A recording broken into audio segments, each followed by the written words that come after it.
Hello? My name... I know who you are. Who are you? The giver. When the elders need guidance, I provide wisdom using memories of the past. Our world was different. There was more. It's kind of a, in the kind of a mystical, moment. Each time we would do that on the set, to get into that moment. And it's hard to kind of describe it. I would have to demonstrate. Put your hands out, my son.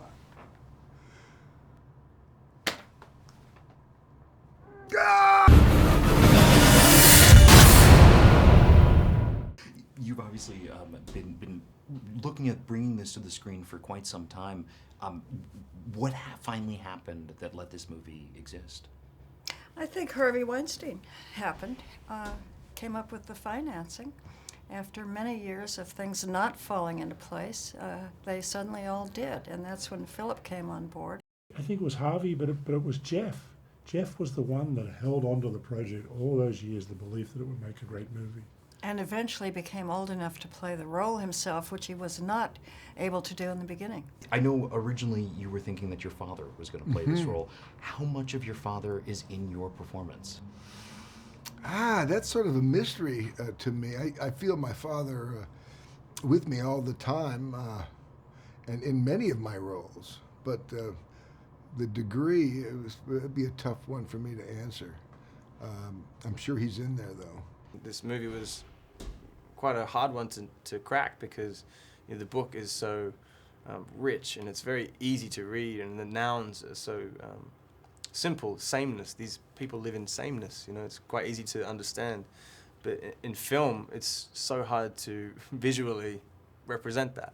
In the beginning, I think we're just very casual and we're just naive and content and kind of not knowing that this community is cruel. So it's just, I think Fiona just has a lot of innocence in the beginning, and then it really turns to confusion and love, and then anger towards this community.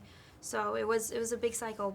We're all givers and receivers, and that's something that we can really think about and nurture in ourselves. We all have strengths that we can share, special gifts that we have to give, and we should be aware of those and do our best to tell the kind of story we want to tell.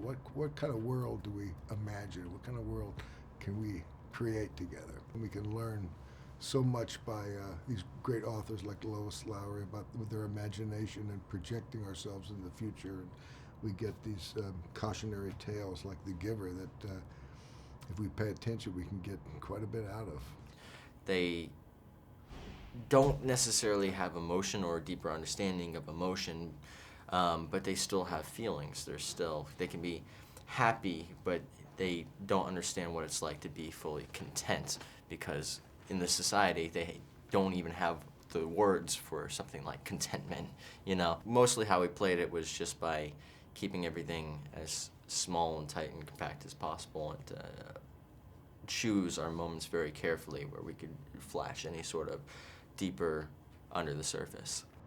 One of the books that, besides, of course, the book that Lois Lowry wrote, The Giver, I was very interested in a book called Man's Search for Meaning by Viktor Frankl, who survived the concentration camps. And he developed a philosophy called logotherapy, a form of psychology. He worked with Freud, and Freud's position when it got that funky, the concentration camps, that we would turn into kind of animals, and it was just all about survival. And and Frankel's position was that's true, but also those tough times are when saints are born, and out of that adversity comes people like Jonas, in The Giver. You can stop this. You can change things.